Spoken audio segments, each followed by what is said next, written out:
$1 trillion club. So Indonesia is becoming the 15th in the world in terms of the size of the economy. So I'd like to convey to the students, please be confident being Indonesians. And secondly is with regard to the questions raised by Arif Lee, yeah, Mr. Lee, yeah. Okay, because you also can speak Bahasa, so Ari is a popular name for Indonesian people.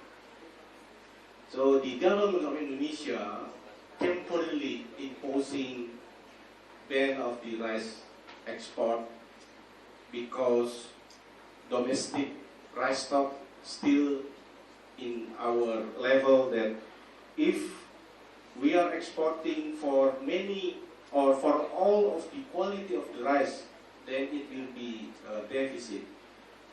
We can export our rice with the premium quality, which is mostly is not consumed by the ordinary people.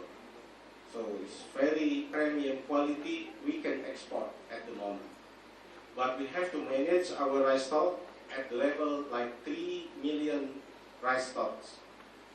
We are aiming to increase our rice stock to be like 5 to 6 million stock to secure our food security. And it is important to have the project together with China in developing so-called the hybrid seed type of rice. Because Indonesian people is one of the biggest rice consumers in the world. Yeah, so I think it is very important for Indonesia to have that project. And I think in the future, if Indonesia can also developing so-called food estate, which is already in our master plan. So we are inviting the domestic as well as the foreign investors engaged in these food estates. Merauke is one of the possible place for this food estate. So under the cooperation with Korea, 2 days ago, I had a meeting with Korean delegations discussing about the cooperation on invest in several areas in Sulawesi as part of the food estate program. So I think one day, if Indonesia can maintain the safe level of Indonesian rice stock, Indonesia of course can be the big exporter of rice. Yeah, so we can increase the productivity, and also we open the new land of rice, not in Java but in the outer of Java Island. Yeah, so the production of rice can increase, then Indonesia can be, as you expected to be, one of the biggest exporters for rice. Thank you. Thank you so much.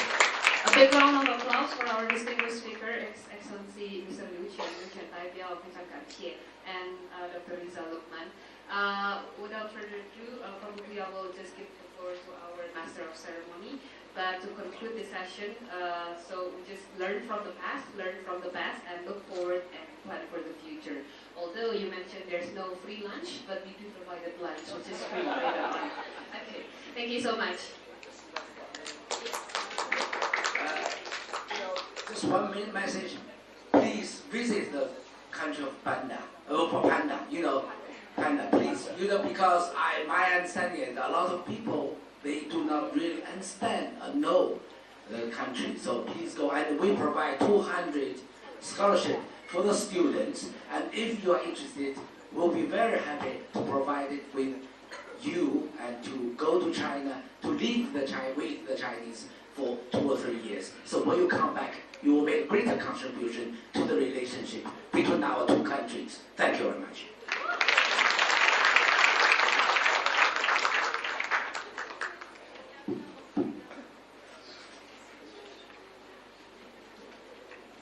Okay, and now we would like to invite Professor Dr. Iketut Surajaya and Professor Agil Santoso to step forward to the presentation area and present a token of appreciation from Universitas Indonesia to His Excellency Mr. Liu Chuan and Dr. Rizal Afandi Lukman.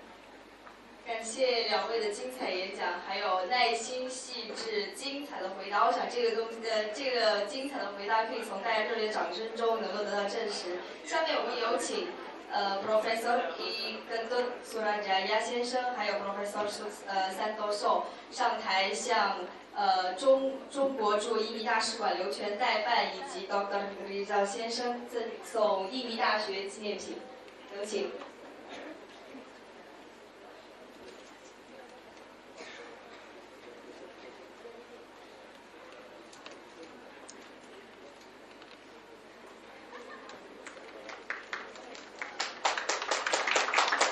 Ladies and gentlemen, please give our applause for our honorable speakers.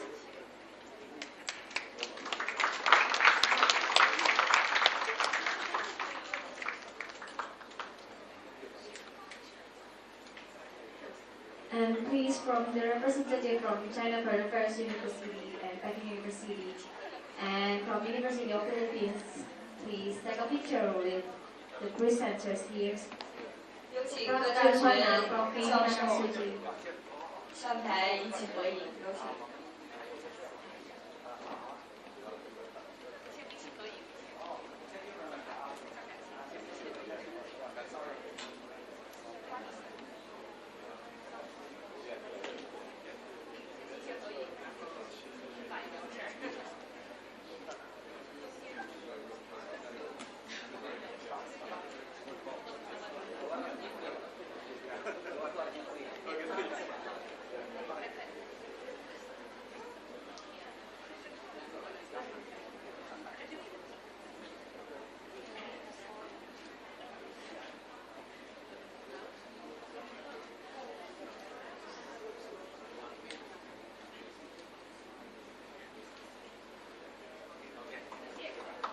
Okay, thank you for our honorable speakers.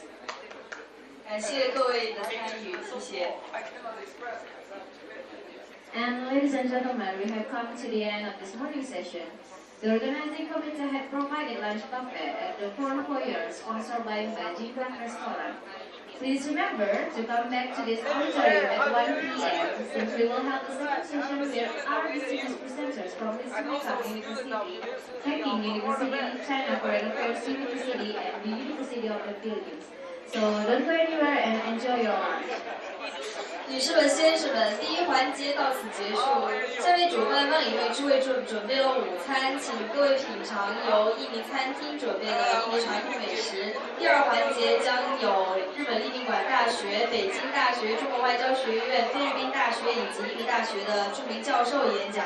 所以，请大家享用午餐后，别忘了下午1点回到这个房间，因为我们接下来的环节更加精彩。谢谢。 Kawan-kawan sekalian, jangan lupa untuk kembali lagi ke sini setelah menikmati makan siang di luar. Terima kasih.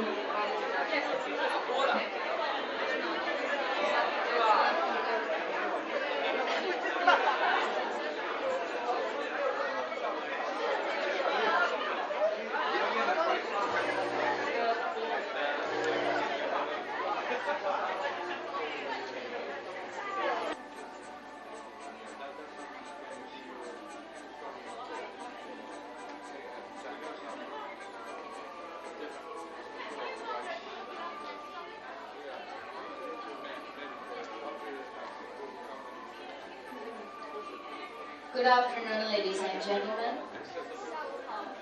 下午好，女士们、先生们。 We hope that you enjoy our Indonesian cuisine.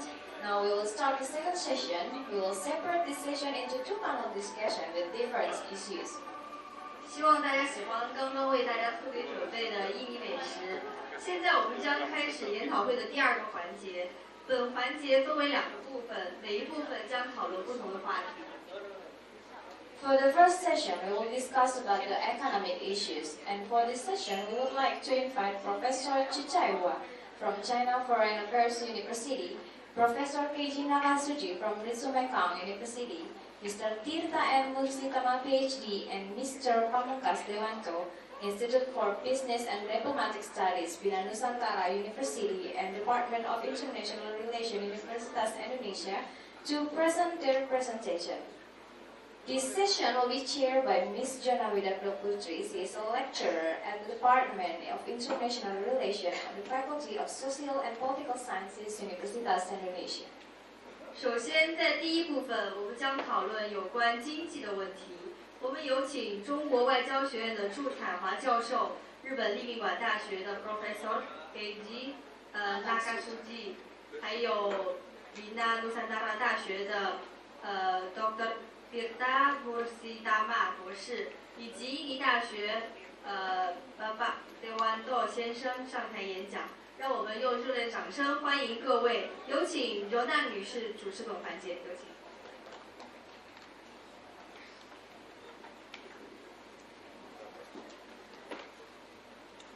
你们好 Anybody here can speak Chinese except from the two of us and the others?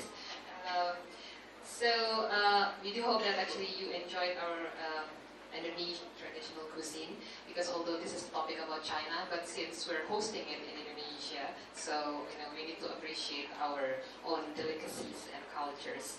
Okay, for the first start, I would like to introduce our presenters for today, because you need to get to know them better first before they start presenting their paper.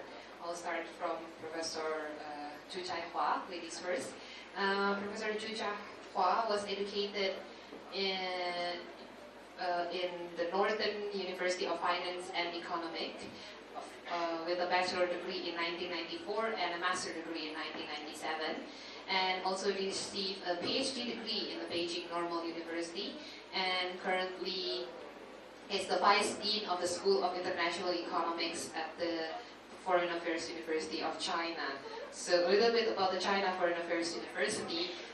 This is more like the diplomats university, so people from international relations and from the political sciences. This is the university where the diplomats in China actually receive their advanced education. And they've already have a lot of graduates who's now actually currently the ambassador of China to different countries. And in 2009 till 2010, she was visiting research scholar at Barnard College, Columbia University, New York. And she was also Vice Dean for the School of International Economics at the China Foreign Affairs University, and Associate Professor at the School of International Economics and at also the same universities, and lecturer at the School of International Economics at the same universities before. And when she was young, she was also an assistant teacher at the School of International Economics. So for those of you who's assisting your professor or lecturer now, there's a big chance for all of you to become a distinguished professors in the future. She taught courses in world economy, international economics, and macroeconomics, and also money and banking, international trade practices, China's foreign economic relations, study of foreign direct investment, marketing, and also she supervised a lot of master and PhD students. Her research interest is in international trade and investment, East Asian economic cooperation, Sino-United States economic relation. She also has published a lot of books. Some of the books which she authored is titled FDI Externalities and China Industrial Development, published by the Economic Science Press in Beijing, and a book about business negotiation in China Finance and Economic Press. And then she also audited some of the other books in economics, FDI and China Economic Development, and Analyzing Global Economy, and a book on international trade entitled The New Theories and Practices. And with her skills, of course, if you're teaching diplomats, you need to be fluent in English and also Chinese as the mother tongue. She also translated books from Jeffrey Edmund Curry titled International Marketing, Approaching and Penetrating the International Market. And also a lot of journal and books and chapters in books, which I will not mention one by one. Probably it's already in your seminar kits.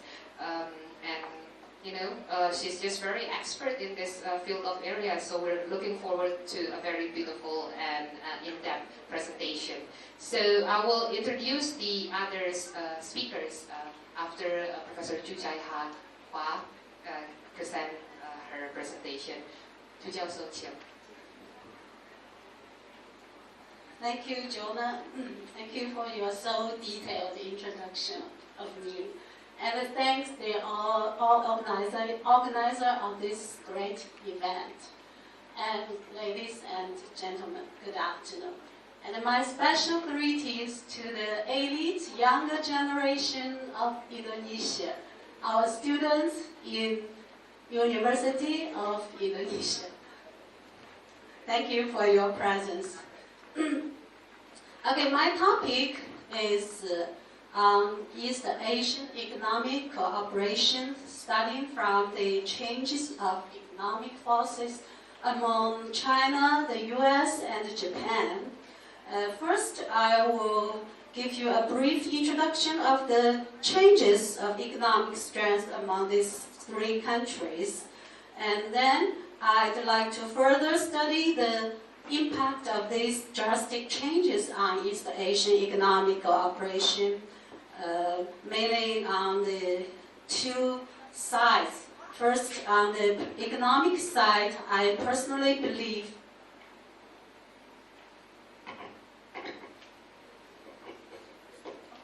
okay, thank you. So personally, I believe on the economic side, the Chinese economic rise is beneficial to the region's cooperation. But on the political side, we also see a lot of impediments to the cooperation.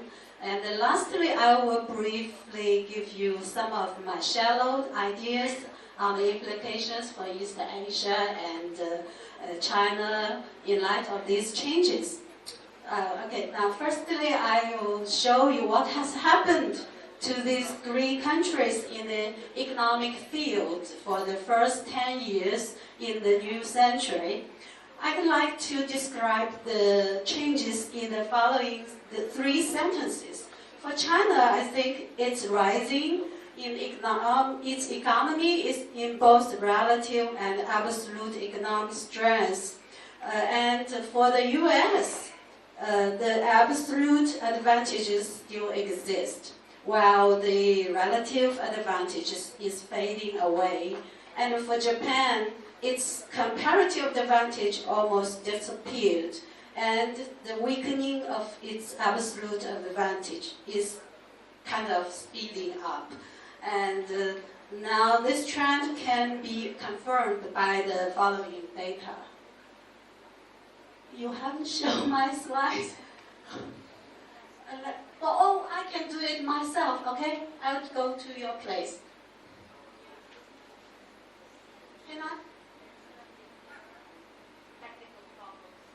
Oh, for technical problem?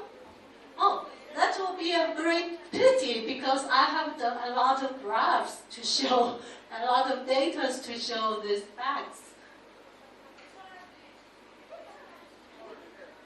Oh yeah, yes. It's working, thank you. Yeah, let me do it myself.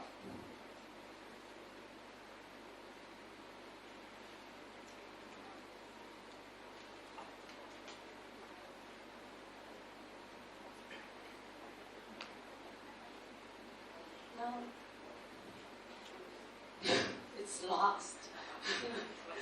Just like I will be lost in your beautiful jungle-like campus. Yeah. It's so big compared to our very small university campus. So where are we now?